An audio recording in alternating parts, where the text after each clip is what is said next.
masa pemerintahan Susilo Bambang Yudhoyono ke pertama tahun 2004 sampai tahun 2009. Pada masa awal pemerintahan, harapan untuk masa kepresidenannya yang sangat tinggi, SBY yang dianggap sebagai karakter yang kuat dan seimbang memasuki istana presiden dengan cita-cita reformis ambisius seperti menghancurkan korupsi dan terorisme, penguatan demokrasi dan hak asasi manusia, dan mendorong percepatan pertumbuhan ekonomi. Tentunya ambisinya secara realistis terlalu tinggi sebab Indonesia adalah negara yang sulit untuk direformasi dalam jangka waktu beberapa tahun. Birokrasi yang lambat dan tidak efisien, kekuatan-kekuatan saling berlawanan dalam masyarakat dan korupsi yang terus menyebar membuatnya susah untuk menerapkan kebijakan secara efektif. Masa kepresidenan SBY juga ditandai dengan bencana penyebabkan beberapa orang menyebutnya sebagai presiden bencana.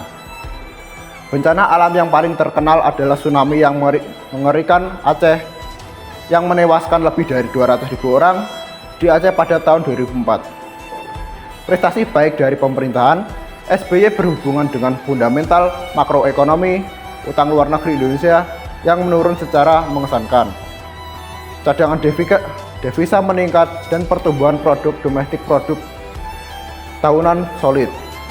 Fundamental kuat ini didukung oleh boom komoditas pada tahun 2000-an dan meningkatnya daya beli secara cepat dan membuat Indonesia berhasil melalui krisis global 2009 tanpa mengalami masalah yang berarti. Selanjutnya, pemerintahan Susilo Bambang Yudhoyono kedua pada periode 2009 sampai 2014. Pada tanggal 22 Oktober 2009 berlangsung pelantikan Kabinet Indonesia Bersatu kedua. Kabinet ini adalah koalisi antara PD, Golkar, PKS, PAN, PKB, dan P3. Selain menunjuk menteri dari 6 mitra koalisi tersebut, Presiden SBY juga menempatkan beberapa tokoh non-partisan atau teknokrat pada posisi-posisi kementerian kunci. Kendati kinerja makroekonomi kuat, dukungan rakyat untuk SBY mulai terkikis. SBY tidak memenuhi harapan mengenai pemberantasan korupsi yang pernah menjadi slogan kampanye penting dari partainya. Lebih parah lagi, PD sendiri jadi sangat terlibat dalam skandal korupsi. Selain itu, diperkirakan bahwa sekitar 300 pejabat pemerintahan daerah diselidiki karena kasus korupsi selama periode kedua SBY. Skandal ini semakin mendekatkan SBY pada kerusakan popularitasnya. Menurut opini publik, pada umumnya munculnya kasus-kasus korupsi dalam PD adalah tanda lemahnya kepemimpinan SBY. Banyak orang Indonesia yang pro reformasi kecewa ketika SBY tidak mendukung Menteri Keuangan Sri Mulyani Indrawati yang reformis dan sangat dihormati. Pemerintahan satu dekade SBY sekarang dianggap sebagai periode kesempatan-kesempatan yang hilang. SBY menikmati dukungan besar di parlemen, tetapi dia gagal untuk mendorong reformasi struktural yang sangat dibutuhkan. Di satu sisi, SBY dikritik karena tidak tegas dan terlalu berusaha untuk berteman dengan semua pihak. Tetapi di sisi lain, gaya kepemimpinannya berhasil meningkatkan stabilitas politik dan ekonomi Indonesia. Kebijakan pada masa Susilo Bambang Yudhoyono. Yang pertama, kebijakan yang berhasil. Pertama, politik makin stabil tanpa gonjang-ganjing seperti periode sebelumnya. Selama 5 tahun terakhir juga tidak ada krisis kepemimpinan politik. Nah, yang kedua, hukum hak asasi manusia dan korupsi makin tajam, keras, dan menggigit. 5 tahun lalu Indonesia masuk urutan kelima dari bawah negara terkorup. Saat ini menjadi nomor 55 dari bawah. Ketiga, keamanan di Aceh, Poso, Ambon, dan Papua pulih kembali. Kerusuhan yang dulu banyak terjadi dalam 5 tahun terakhir tidak lagi terjadi. Keempat, ekonomi tumbuh di atas 6% meskipun krisis dunia terjadi. 5 tahun sebelumnya, ekonomi hanya tumbuh 5%. Dan kelima, kesejahteraan rakyat diklaim meningkat dengan turunnya angka kemiskinan, turunnya jumlah pengangguran, naiknya penghasilan pegawai, naiknya anggaran pendidikan, dan digulirkan banyak program perakyat seperti pendidikan dan kesehatan gratis, beras untuk rakyat miskin, dan bantuan langsung tunai. Keenam, hubungan internasional Indonesia makin dihargai dan diperhitungkan. Menurut SBY, Indonesia tidak dilecehkan lagi tetapi justru dihormati oleh bangsa-bangsa yang ada di luar sana. Terima kasih. Yang selanjutnya adalah kebijakan yang gagal. Kegagalan pertama yakni tingkat ketimpangan yang melebar dengan meningkatnya rasio Gini sebesar 0,5%. Kedua, terjadi penurunan kontribusi sektor industri terhadap produk domestik bruto dari 28% pada 2004 menjadi 23,5% pada 2013. Ketiga, neraca transaksi perdagangan turun dari angka surplus pada 2004 menjadi defisit pada 2013. Keempat, pertumbuhan ekonomi yang tinggi tanpa hasil penciptaan lapangan kerja yang memadai. Ini menyebabkan elastisitas 1% pertumbuhan dalam membuka lapangan kerja turun. Kegagalan kelima yakni efisiensi ekonomi semakin memburuk. Beberapa hal yang menghambat efisiensi adalah lambannya birokrasi, merajalanya korupsi, serta keterbatasan infrastruktur.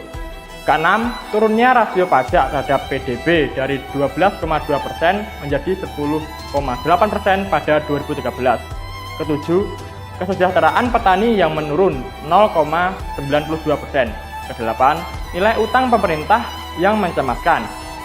Meski terdapat penurunan rasio utang terhadap PDB, utang per kapita naik per penduduk pada 2005, serta yang ke-9, defisit keseimbangan primer anggaran yang sebelumnya surplus pada 2014 menjadi defisit pada 2013.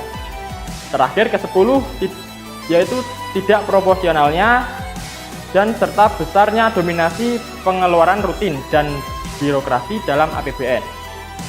Agenda reformasi.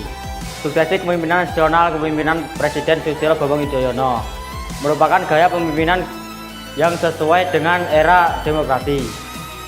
Presiden SBY juga menegaskan kalau dirinya cenderung untuk mengalah, lebih memilih melakukan berkompromi dan membuat konsensus karena SBY tidak ingin pemimpinnya yang dijalankannya menjadi otoriter.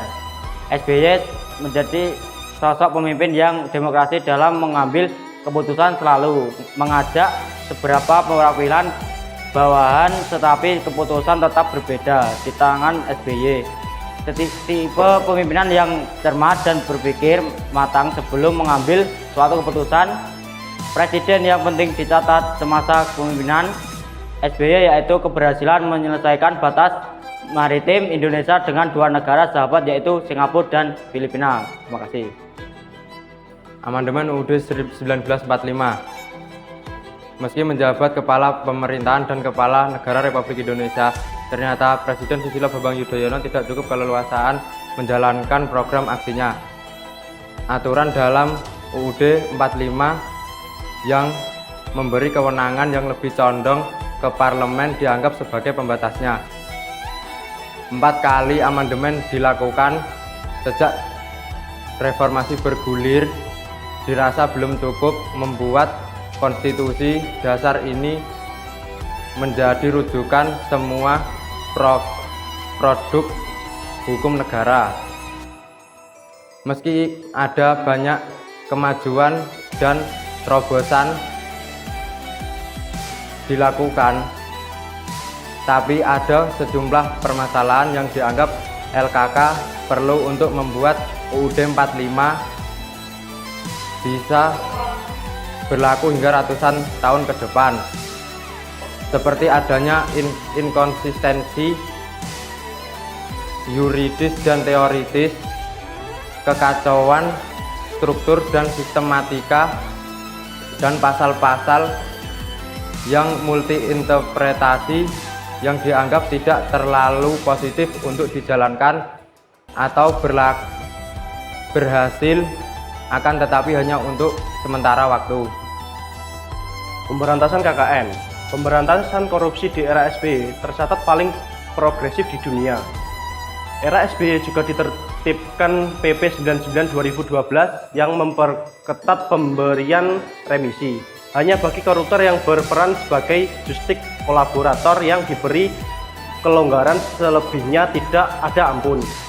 Tak ada seorang koruptor pun yang diberi remisi ataupun alasannya. Bagi SBY, memberantas korupsi adalah tugas sepanjang hayat.